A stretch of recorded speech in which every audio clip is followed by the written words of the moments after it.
get 16. This is a special night for me, guys. I'm actually coming out publicly to everyone as white trash. I should have seen it coming a long time ago. My grandfather's from Norwood Young America. His name's Adolf, and that's not a coincidence. So my family decided to, trek on out to the big city. We landed at Shakopee. For those of you who are unaware of what Shakopee is, it's definitely the Florida of the suburbs of Minnesota. It's nothing but swamps, drugs, and roller coasters. And that's where I spent my formative years, smoking pot. Smoked pot for 12 years now, since I was 15.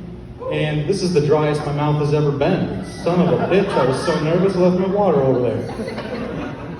Anyhow, I've been trying my best, but struggling with my white trash my entire life. It's brutal. I've tried to pick up instruments, learn a second language, the whole 9 yards, but it keeps coming back to me.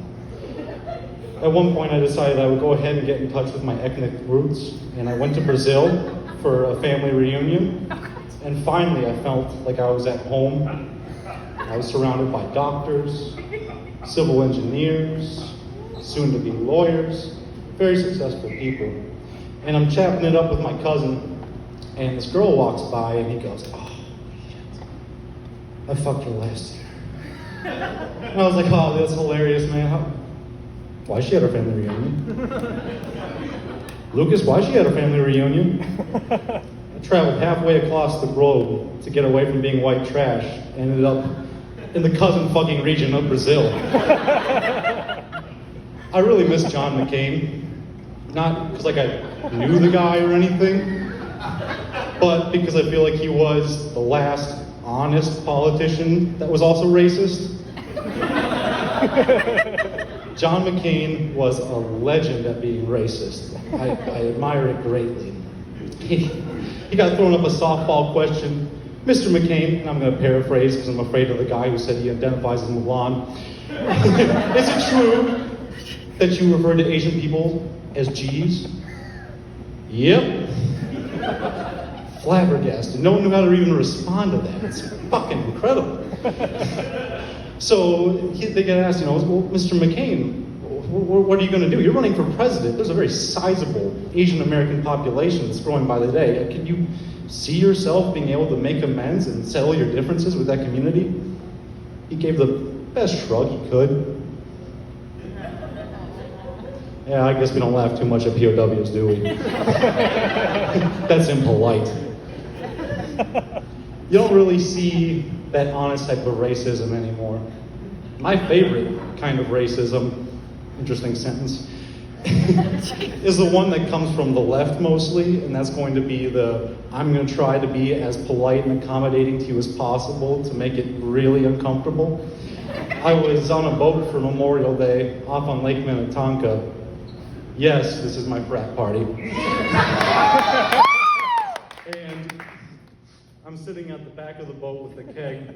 My buddy and I are holding on to it, and as the boat is crashing along the waves, he looks at me and he goes, "Hey man, don't worry about a thing. If this thing goes over the edge, I'll be the one to jump in since you can't swim."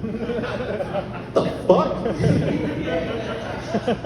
Sweat started profusely pouring. He's like, "Well, you said you can't swim, right?" "No, never." We all have those moments, though. Your brain is wired to fixate on patterns and then to try and predict them later on, because apparently at some point in time that helped us not get eaten by fucking lions. Now it just makes us, say awkward things at Taco Bell, apparently. I was with my aunt, and she's a salt of the earth type of person, one of the nicest people I've ever met in my life, talking about her work dealing with the systemic racism in the education system, and she's trying to point out to me some of the things that I wouldn't particularly notice. She goes, "Take a look at this picture, take a look at this question in the ACT about barn owls." "Barn owls?" And she goes, "Yeah, owls. You don't see them in the city where all the black kids are." It's like, holy shit. You didn't see a problem with that at all? And we went back and forth for it on a while, and she just wouldn't back down. So I said, okay, I guess it's time to phone a friend. I'm gonna reach out to a black guy I know. So I'm calling my weed dealer. Try and disprove this negative stereotype. And he answers the phone the way that every drug dealer ever has.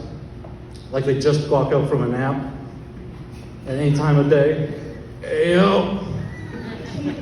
And I said to him, hey man, you're on speakerphone. Have you seen any owls recently? Motherfucker. Who? Click. Thank you. Point made. Black people know about owls. That's really all I have. Really appreciate all the boys coming out tonight. Thank you.